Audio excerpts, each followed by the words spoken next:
Doctor Babasaheb Ambedkar स्वाधार scholarship योजनेला तत्काळ मुदतवाढ देण्याची मागणी करण्यात आली आहे। डॉक्टर बाबासाहेब आंबेडकर स्वाधार स्कॉलरशिप योजनेला तत्काळ मुदतवाढ द्यावी अशी जोरदार मागणी करण्यात आली आहे। शैक्षणिक वर्ष 2025-26 साठी स्वाधार शिष्यवृत्ती योजनेची ऑनलाईन अर्ज करण्याची अंतिम तारीख 30 नोव्हेंबर 2025 होती। मात्र विद्यार्थ्यांचे प्रवेश उशिरा झाल्याने तसेच कागदपत्रांची पूर्तता करताना अनेक विद्यार्थ्यांना मोठ्या अडचणींना सामोरे जावे लागले। 30 नोव्हेंबर नंतर ऑनलाईन पोर्टल बंद झाल्याने ग्रामीण व जिल्ह्यातील अनेक विद्यार्थी अर्ज भरण्यापासून वंचित राहिले आहेत।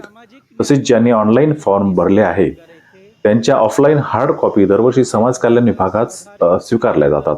मात्र यावर्षी एक निनावी पत्राच्या आधारे कॉलेज प्रशासनाने हार्ड कॉपी स्वीकारण्यास नकार दिल्याचा आरोप करण्यात येत आहे। या पार्श्वभूमीवर स्वाधार स्कॉलरशिपची ऑनलाईन मुदत वाढवावी तसेच ऑनलाईन अर्जाची हार्ड कॉपी समाज कल्याण विभागाने स्वीकारावी अशी ठाम मागणी करण्यात आली आहे।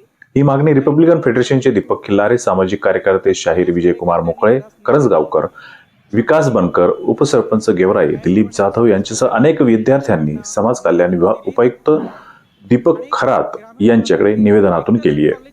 निवेदनावर संबंधित पदाधिकारी व मोठ्या संख्येने विद्यार्थ्यांच्या सह्या असून शासनाने तातडीने निर्णय घ्यावा अशी अपेक्षा व्यक्त करण्यात आली आहे। भरलेल्या मुलांचे जे काही हार्ड कॉपी आहे ती हार्ड कॉपी या विभागामध्ये सामाजिक न्याय भवनामध्ये सगळे हार्ड कॉपी आणि जे मूळ ओरिजिनल प्रमाणपत्र आहेत हे इथे यांच्याकडे जमा करून यावेळेला काही त्यांनी नवीन नियम आणलाय का? हो, यावेळेस त्यांचं म्हणणं आहे की तुम्ही महाविद्यालयात आपल्या आपल्या विभागामध्ये नेऊन जमा करा, परंतु महाविद्यालयातले कुठलेही क्लर्क किंवा कुठलेही संबंधित प्राचार्य असतील, उपप्राचार्य असतील, कुणीही ते स्वीकारत नाहीत। आणि त्यांना सांगितलेलं आहे की ही जी ऑनलाईन प्रक्रिया जी बंद पडलेली ही तात्काळ तुम्ही सुरू करा आणि जे यापासून वंचित आहेत त्या मुलांना द्या आणि त्यांचे ऑनलाईन भरलेले आहेत त्यांचे जे हार्ड कॉपी आहे ते हार्ड कॉपी तुम्ही तुमच्या ताब्यात घ्या। ते कॉलेजकडे मुलांना झालंय का? हा, ऑनलाईन सबमिट केलाय पण ऑफलाईन घेत नाही।